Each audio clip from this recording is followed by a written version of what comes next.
사도행전 16장 1절로 5절까지 다 찾으셨으면 우리 함께 같이 읽겠습니다. 바울이 더베와 루스드라에서 이름에 거기 디모데라 하는 제자가 있으니 그 어머니는 믿는 유대 여자요 아버지는 헬라인이라. 디모데는 루스드라와 이고니온에 있는 형제들에게 칭찬받는 자니 바울이 그를 데리고 떠나고자 할새 그 지역에 있는 유대인으로 말미암아 그를 데려다가 할례를 행하니 이는 그 사람들이 그의 아버지는 헬라인인 줄 다 알미러라. 여러 성으로 다녀갈 때에 예루살렘에 있는 사도와 장로들이 작정한 규례를 그들에게 주어 지키게 하니 이에 여러 교회가 믿음이 더 굳건해지고 수가 날마다 늘어가니라. 아멘. 오늘 말씀에 보면 아주 중요한 한 사람이 등장합니다. 그의 이름이 바로 디모데입니다. 디모데. 바울이 가장 사랑하고 자기의 영적인 아들이라고 이야기했던 사랑했던 제자 디모데가 이제 처음 등장하게 되는데요. 디모데는 매우 특이한 이력을 가졌습니다. 그의 어머니가 유대인이고 아버지는 헬라인이었어요. 요즘 말로 하면 다문화 가정이죠. 이 디모데는 루스드라와 이고니온에 칭찬받는 형제였다, 제자였다, 그렇게 이야기하고 있습니다. 그러니까 굉장히 어릴 때부터 아주 반듯하게 잘 자란 그런 사람이었던 것 같아요. 오늘 말씀을 가만히 보면 우리가 아주 중요한 두 가지의 포인트를 찾을 수가 있습니다. 첫째는 디모데의 신앙이 어디서부터 시작됐느냐. 그의 어머니 또 여기는 나오지 않지만 디모데 후서에 보면 그의 할머니가 나오죠. 그러니까 다시 말하면 그의 믿음은 가정에서 시작됐다는 것입니다. 가정. 디모데 후서에 보면 이제 그 어머니하고 외할머니의 이름이 나오죠. 어머니는 유니게, 그리고 외할머니는 로이스. 여러분 성경에 이렇게 이름이 기록되고 바울이 편지를 쓸 때 어머니 이름까지는 쓸 수 있는데 외할머니의 이름을 썼다. 그의 이름을 기억하고 그것을 기록했다고 하는 것은 그 집안이 상당히 초대교회에 아주 헌신된 가정이라고 하는 것을 알 수가 있습니다.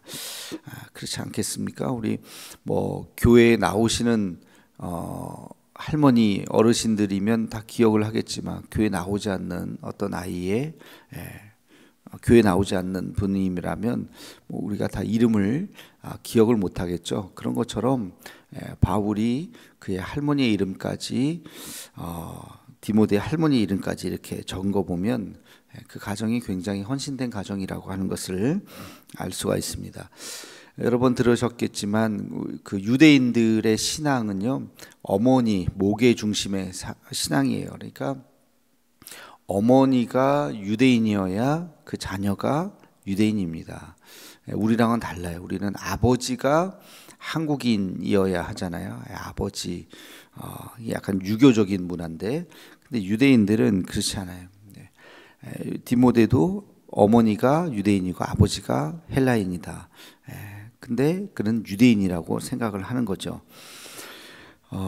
왜냐하면 그 이유가 있습니다. 그 신앙은 어머니로부터 시작된다 라는 믿음이 있어요. 어머니가 믿음을 그 자녀에게 전수한다고 생각을 하는 거죠. 아버지는 곁다리야. 아버지는 그래서 어머니의 품에서 어머니의 그 성경에 대한 이야기 뭐 이런 걸로, 그러니까 그 어머니 로이스 유니게의 그녀의 또 어머니잖아요. 외할머니면, 그죠? 그녀의 또 어머니가 로이스라고 하는 그 이름도 성경에 나오죠. 그러니까 그 가정에서의 신앙 교육, 특별히 어머니의 신앙 교육이 굉장히 중요하다고 하는 것을 우리가 알 수가 있어요. 뭐 너무 어머니만 우리가 또 강조할 필요는 없겠죠. 아버지도 물론 중요합니다. 그래서 여기서 우리가 기억해야 되는 것은 우리의 신앙 교육이 가정에서 시작된다. 유대인들은 늘 말씀드리지만 가정교육이 굉장히 중요하죠. 가정교육의 핵심은 신앙교육이고 그 신앙교육의 핵심은 하나님 말씀 토라를 교육하는 것인데, 사실 우리도 교회 신앙생활, 예배 중심의 신앙생활은 그나마 강조를 했다면, 한국 기독교 100년의 역사를 두고 봤을 때 우리가 잘한 것과 잘하지 못한 것을 이렇게 생각을 한다면, 잘한 것은 주일 성수에 대한 거, 11조에 대한 거, 교회 중심의 신앙생활에 대한 거, 이런 문화는 그래도 뿌리 있게 좀 남은 것 같아요. 그래서 교회 다니는 것은 당연한 것이고, 주일날 예배 나오는 것은 당연한 것이고, 그리고 또 한 가지 우리가 술, 담배 하지 않는 거, 이런 것들은 또 당연한 것이라고 생각하면서 신앙생활하는 것은 굉장히 그래도 잘한 것이다. 우리 130년의 기독교 역사에서 한국 교회가 나름대로 뿌리 있게 그다음에 성경과 기도를 강조했던 것들. 근데 우리가 한 가지 아주 중요한 것을 어느 순간 초대교회는 아니었던 것 같은데, 100년 전 그 어간은 아니었던 것 같은데, 이렇게 오면서 어느 순간 놓쳐버린 것이 있는데, 그게 바로 가정 예배죠. 집에서 예배 드리는 것. 집에서 가정 예배 드리는 것이 당연한 것으로 여겨야 되는데, 이제는 선택이 아니라 집에서 가정 예배 드리는 게 되게 어색한 정도의 수준이 되어 버렸죠. 가정에서 신앙 교육하는 것을 다 잃어버렸어요. 자녀 교육은 그냥 교회에서. 근데 여러분, 자녀들이 교회에 몇 시간 머뭅니까?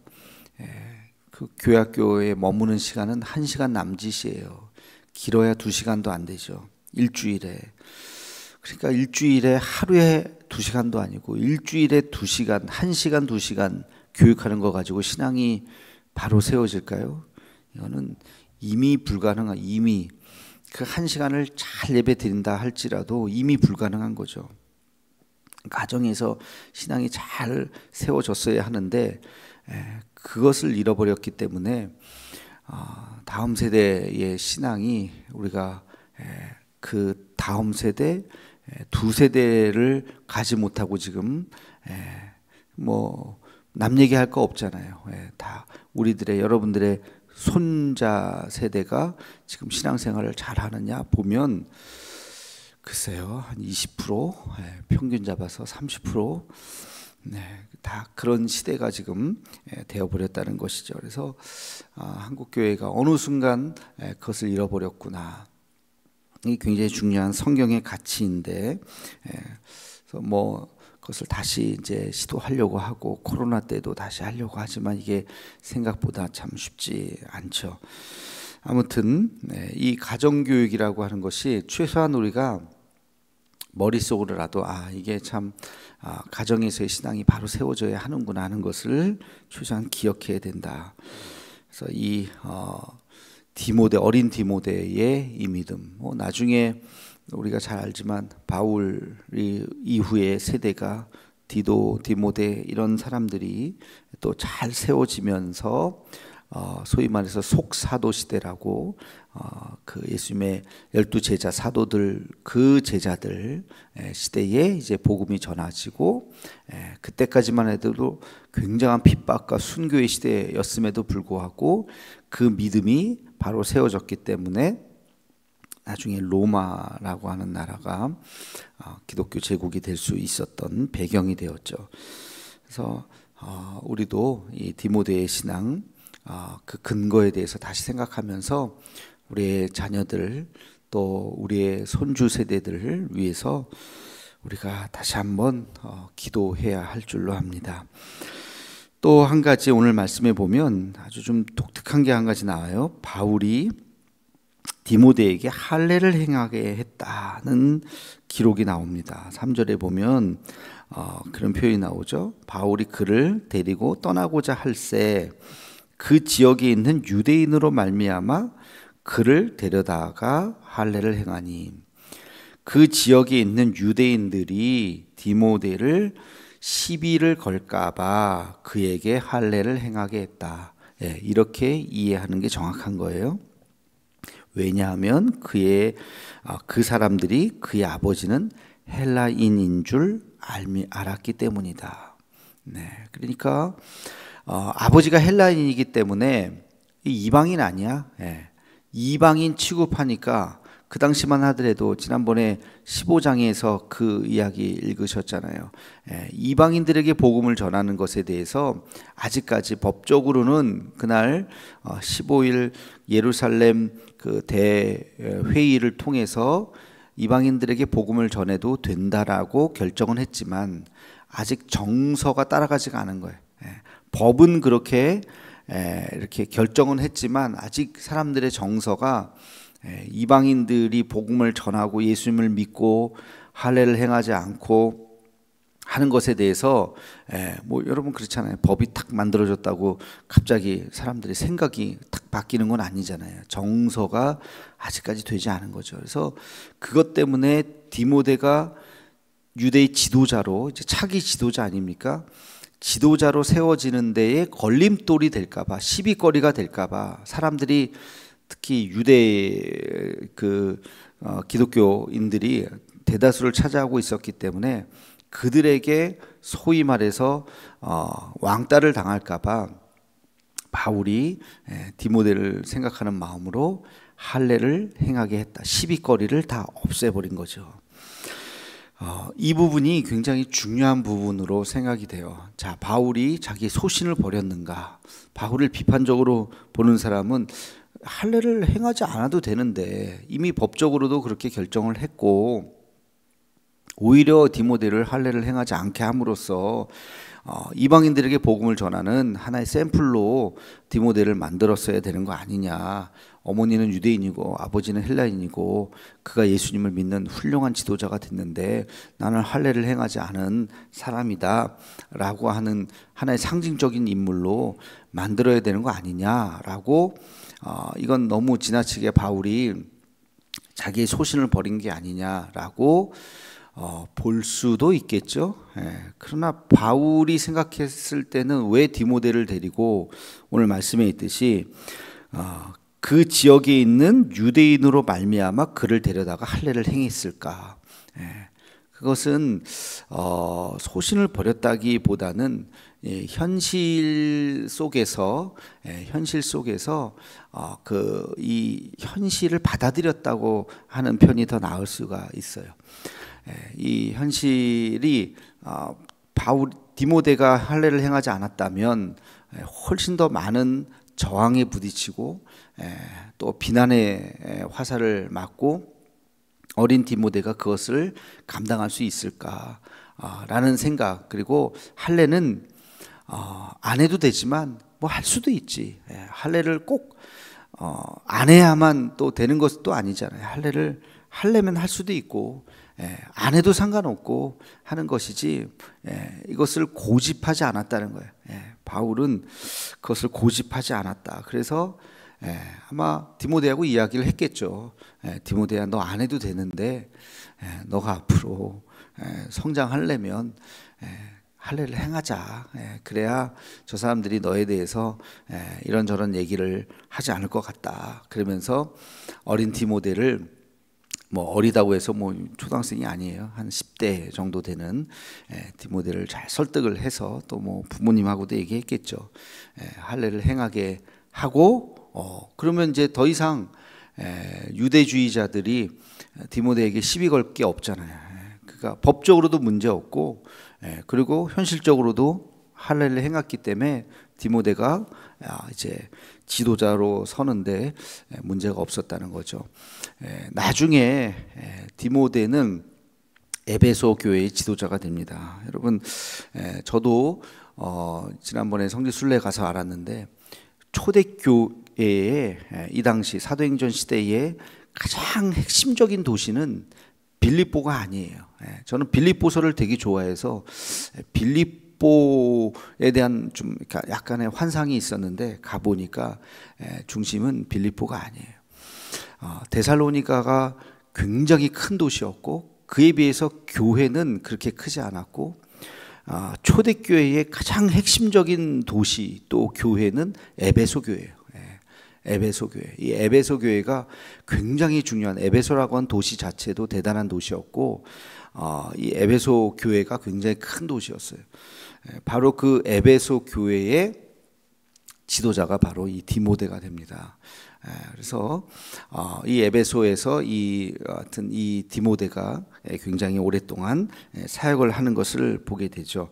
그래서 이 바울이 바로 이 지점, 오늘 본문 말씀을 읽었었던 바로 이 지점 고민을 했겠죠. 할례를 시킬까 말까.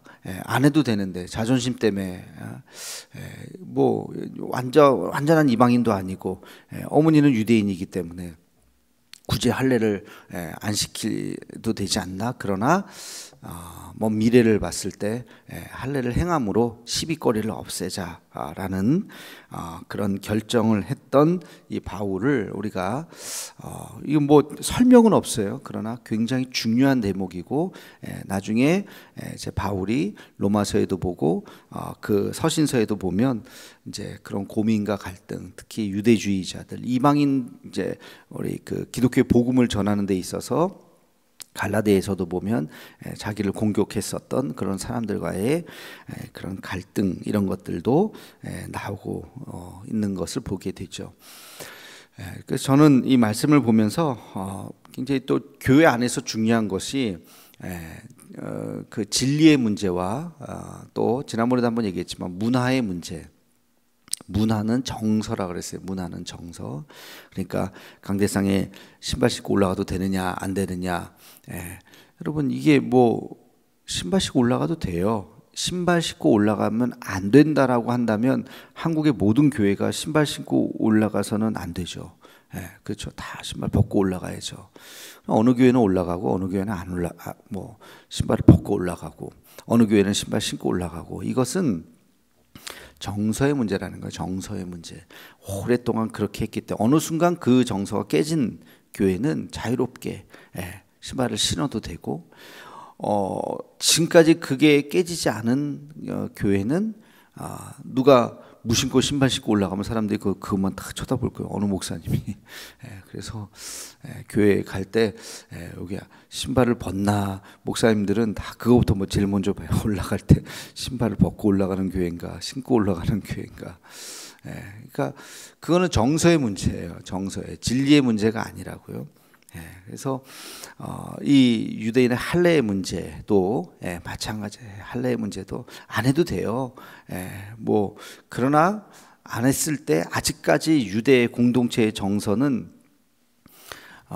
그것에 대해서 정죄할 수도 있고 아주 소위 말해서 극보수주의자들은 그럴 수 있기 때문에 그거에 대해서 시비거리가 바울이 없게 해야 되겠다. 앞으로 이것 때문에 괜히 힘들어하고 좀 비진리 때문에 디모데가 복음 전하는데 걸림돌이 된다면 그까짓 거 뭐 하지 뭐 하는 마음으로 시비거리를 없앴던 이 바울의 모습, 우리가 다시 한번 이 대목을 보면서 우리도 물론 때로는 소신과 고집이 필요할 수도 있어요.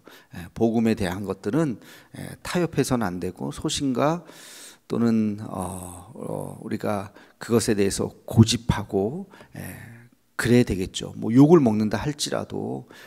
그러나 그렇지 않은 것에 대해서는 과감하게 또 타협할 수도 있고 내려놓을 수도 있고 수용할 수도 있고 그런 마음, 그러면서 시대에 발맞춰 갈 수 있는 그런 넓은 마음도 우리에게 필요하다. 우리도 모르는 사이에 사실 우리 한국교회 130년의 역사를 지금 이렇게 쭉 지나가는 사이에 우리도 모르는 사이에 우리 시대와 굉장히 많이 발맞춰 가고 있어요.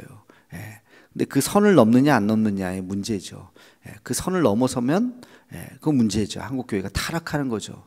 근데 그 선을 넘지 않고 시대 정신, 특히 요즘에 MZ세대 하면서 젊은 세대들 이야기하는데 젊은 세대들이 무슨 생각을 갖고 기독교에 대해서 어떻게 생각을 하는지, 교회에 대해서 어떤 생각을 갖고 있는지 하는 것들을 들어보고 우리가 바꿀 수 있는 것은 바꾸고 타협할 수 있는 것은 또 우리가 수용해주고 그러면서 시대에 발맞춰 가야지 무조건 이 선 안에 다 들어와 그러면 안 돼. 아니면 나가. 이렇게 우리가 고집을 피웠다가는 한 30년 후에 어떻게 될까요? 한 40년 후에, 여기 40년 후에 저를 포함해서 여기 있는 분들 안 계시잖아요. 그죠? 40년쯤 지나면, 그러면 지금 20대들, 10대들, 20대들이 교회를 지켜야 되는데, 지금 10대, 20대들이 그렇게 교회 문턱이 그렇게 높아서는 그들이 교회를 어떻게 지키겠습니까? 그러니까 지금까지도 알게 모르게 조금씩 시대와 우리가 타협하면서 왔고, 앞으로도 계속 그렇게 될 것이다. 그러나 진리를 우리가 훼손해서는 안 되죠. 복음의 진리를, 그것은 우리가 타협할 수 없다. 그 선을 유지하면서 현실을 또 우리가 받아들이고 인정하는 모습을 가져야 할 겁니다. 오늘 말씀을 보면서 바울이 디모데에게 할례를 행하게 했다라고 하는 이 사건을 우리가 다시 한번 잘 묵상하면서 우리도 이 시대의 정신이 무엇인지를 깨닫고 우리가 이 복음이 어떻게 이 시대에 전파되어야 할 것인가를 다시 한번 생각하는 우리 모두가 되기를 소망합니다. 기도하겠습니다. 거룩하신 주님, 바울의 소신과 타협을 다시 한번 생각하면서 하나님, 우리 시대에도 우리가 소신 있게 고집을 꺾지 말아야 하는 그러한 복음의 진리가 무엇인지, 그리고 또 한편으로는 우리가 이 시대의 정신을 또 수용해야 되는 것이 무엇인지 잘 깨닫게 하여 주옵시고, 바울이 차세대 지도자인 디모데를 할례를 행하며 또 디모데에게 또 믿음을 전수하고 훗날 디모데가 위대한 또 초대교회 지도자가 되었던 것처럼 하나님, 우리도 이제 다음 세대를 생각하고 또 다음 세대를 위해서 준비할 수 있는 우리 모두가 될 수 있도록 인도하여 주시옵소서. 예수님의 이름으로 기도하옵나이다. 아멘.